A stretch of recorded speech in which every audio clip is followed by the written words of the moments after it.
านพาไปจะนานแสนนานปานใดน้องยังคอยอ้ายคืนมาภาพแห่งความหลังน้องยังจำได้อ้ายอุ่นอ้อมกอดของสายอุ่นกายอุ่นใน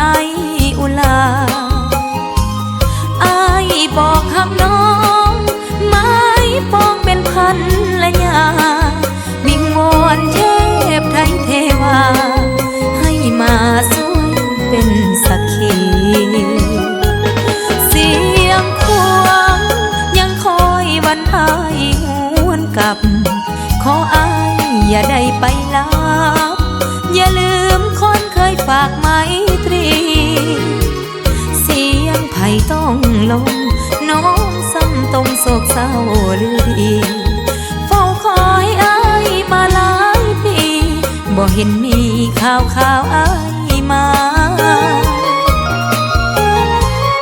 กอดหมอนนอนหนาวสาวเสียงเหงาใจ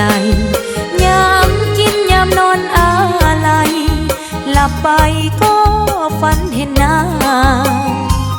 หากบุญสร้างสมเฮาเคยทำร่วมกันมาคงได้เป็นคู่วิวาอ้ายมาเป็นพ่อขวัญเมือง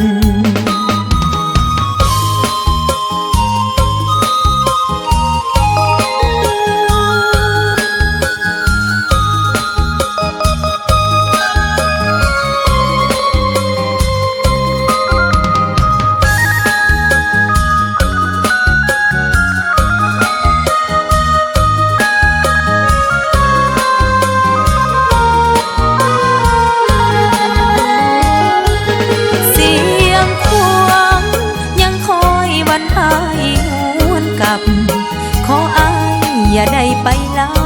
บอย่าลืมคนเคยฝากไมตรีเสียงไผ่ต้องลงน้องซ้ำตรงโศกเศร้าลือดีเฝ้าคอยอ้ายมาหลายปีบ่เห็นมีข่าวอ้ายมากอดหมอนนอนหนาวสาวเสียงเหงาใจยามกินยามนอนอะไรหลับไปก็ฝันเห็นหน้าหากบุญสร้างสมเฮาเคยทำร่วมกันมาคงได้เป็นคู่วิวาอ้ายมาเป็นพ่อขวัญ